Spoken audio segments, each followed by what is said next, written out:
Our top story, though, President Cyril Ramaphosa is expected to address CONTRALESA's 8th Elective Congress in Boksburg today.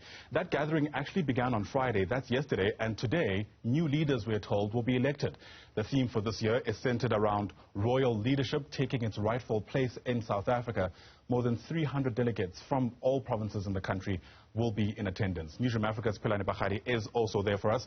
He joins us now live, and there'll be a lot of course, questions, Pelane, around the significance of the president speaking specifically at this address. But as a start, does it look like he'll speak on time? Well, at the start, I can see that there is the delegates have begun to arrive here. So it should be, we are told, at around 9:30 that he will be speaking. So that'll be a delay of around 30 minutes or so. And you're rightfully saying that the significance of the president talking here at the CONTRALESA Elective Conference comes to pass currently as, of course, the African National Congress heads to that elective conference in December. And very important is how the African National Congress has always seemed to put traditional leaders at the helm when they do their canvassing, saying that they are very pivotal and important to their day-to-day. But let me bring in the General Secretary of CONTRALESA, that is, of course, Pelane Phakgadi. Thank you very much for joining us here on Newsroom 405. The President will be coming here quite shortly, but just give us an indication currently as to what time are you going to be starting? Will you be on time? Will he be addressing at around 9:30, as you say? The President is expected indeed to arrive here exactly at 9:15. And at that point, the President of CONTRALESA, Hoshimatupa Mukwena, together with the Deputy President, Hosinyala Lapilani, they will go and receive him. He will then be escorted inside to assume his seat, and once he is here, I am sure that by 9:30 we should get away with the proceedings of the day.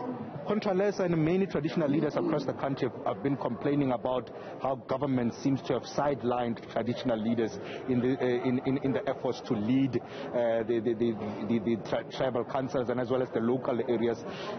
Currently, do you see this as a move towards, regenerating that particular relationship so that there could be sacrosanct between traditional leadership and governance? CONTRALESA's approach is that we want to have a very strong and a very healthy relationship with government, because as you know, traditional leaders are governors of the villages, the areas of their jurisdiction. So it is important that we work together in a shared perspective and a shared mission, so that things that flow from national government trickle down to the villages, to the best interest of the people.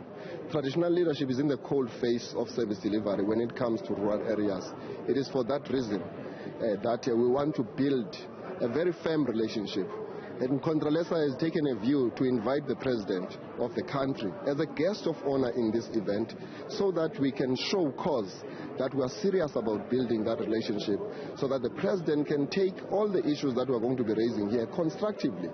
We are not in the business of creating unnecessary conflict between ourselves and government. We want a smooth relationship which is going to ensure at the end of the day the betterment of the lives of our people, that the infrastructure investment that we require in rural areas, it actually happens. We want to have very good roads, we want running water, we want to ensure that we have got solid electricity, we want connectivity for our people. We have an issue of instability insofar as the signal of the networks, which is frustrating us.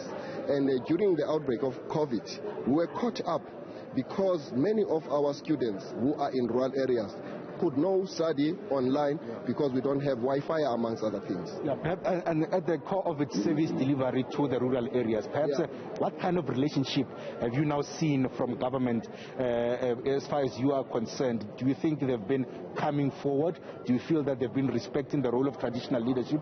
And is that one of the reasons what you want to showcase to President Cyril Ramaphosa, that this is some of your dissatisfaction? Just one or two of those dissatisfaction that you want him to immediately attend to, in particular relation to your relationship? Every time when we make a call to President Ramaphosa, he has responded very positively. We have met him on several accounts since he assumed office. He has listened to the things that we are saying. He has even went to the extent now of appointing the Deputy President to work with us closely to ensure that we process all the issues, legislative issues, financial issues, developmental issues, and all other issues that relate to service delivery. We are therefore of the view that little by little we are winning what we expect to be done by the government, to mainstream the role of traditional leadership in the management of the national question. If you listened to the State of the Nation address this year, the President made announcements to the issues of the development of the roads in our areas. And therefore, I can say I am confident that government has taken stock of the things that we've been saying to them, and we are beginning to see a turnaround which is going to actually allow us to achieve what we want to achieve.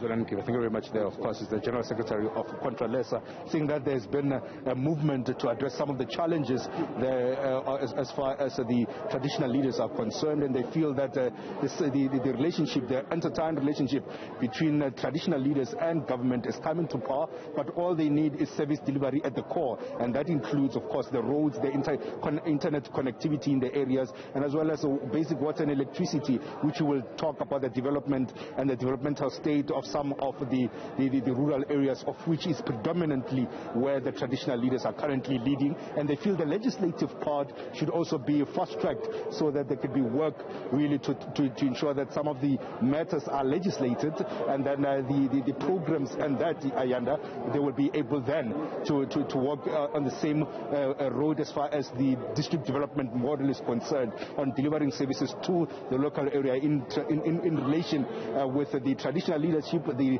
local government, the provincial government, as well as the national government. Absolutely.